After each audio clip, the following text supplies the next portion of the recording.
Tout est grâce. Vous êtes les enfants d'un Père bon, aimant et compatissant. Tout ce qui vous arrive a un dessein divin.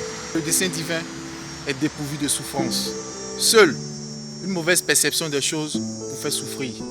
Parce qu'il y a ce qui t'arrive, il y a ta pensée concernant ce qui t'arrive. Ce n'est pas ce qui t'arrive qui t'affecte, mais c'est ta manière de voir ce qui t'arrive qui t'affecte.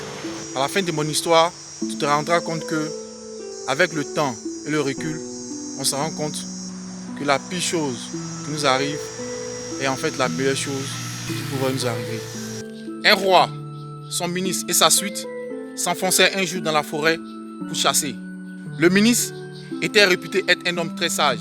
Il s'en tenait à la devise « Dieu fait tout pour le mieux ». Et chaque fois que quelqu'un, dans le souci, le malheur ou l'infortune, venait lui demander conseil, réconfortait l'affligé en l'engageant à reconnaître la vérité de ce proverbe. À la poursuite des gibiers, le roi, son ministre, se séparaient de la suite, erraient loin dans l'intérieur de la vaste forêt et finalement s'égaraient. Le soleil atteignait le méridien. Le roi était accablé de fatigue et de faim. Il se reposait à l'ombre d'un arbre. Ministre, dit le roi, épuisé, pouvez-vous me trouver quelque chose à manger? Le ministre regarda autour de lui. Il vit des fruits sur les arbres. Escaladant l'un d'eux, il cueillit des fruits mûrs et les offrit au roi. Dans sa hâte à manger, s'enleva un morceau du doigt en se servant de son couteau. Dans un cri de douleur, laissa tomber le fruit et le couteau, tandis que son doigt blessé ruisselait de sang. « Oh ministre !» s'écria-t-il, « que ça fait mal !»«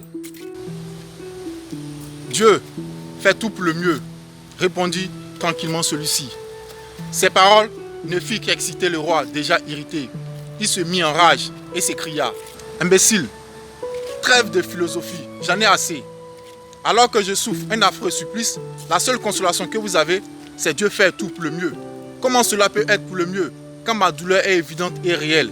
Retirez-vous de ma vue, je ne veux plus de vous à l'avenir et ne vous présentez plus jamais devant moi. » Incapable de se maîtriser, il se leva, donna un furieux coup de pied au ministre et l'ordonna de se retirer immédiatement. En quittant le roi, le ministre répéta calmement « Dieu fait tout pour le mieux ».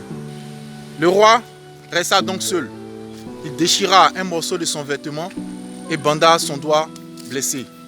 Il s'adonnait à de tristes réflexions quand il vit s'approcher deux hommes vigoureux qui se jetaient aussitôt sur lui.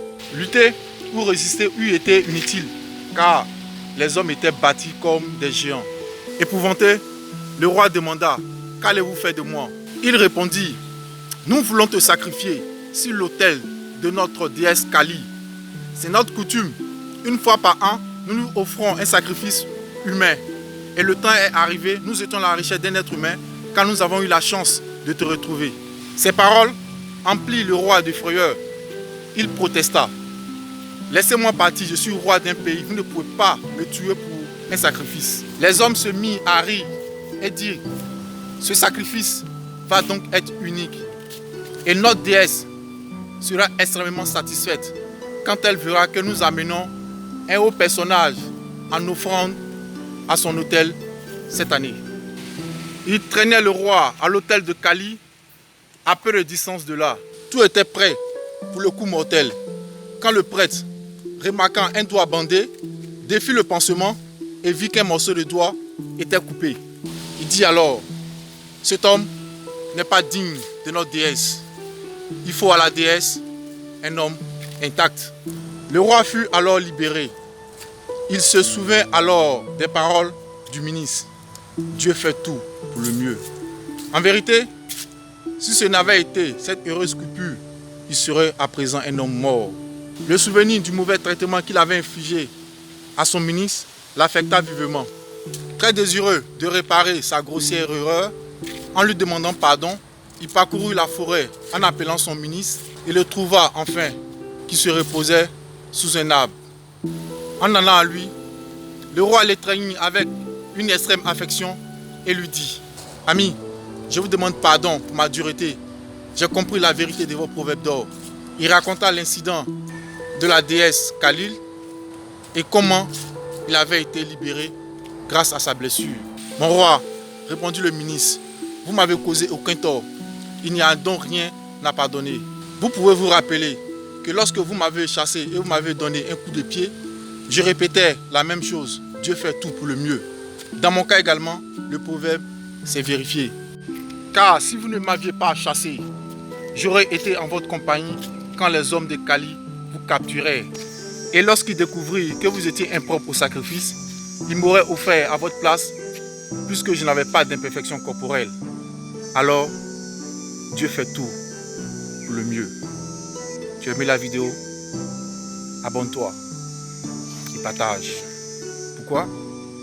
Parce que nous ne devons pas être les seuls à détenir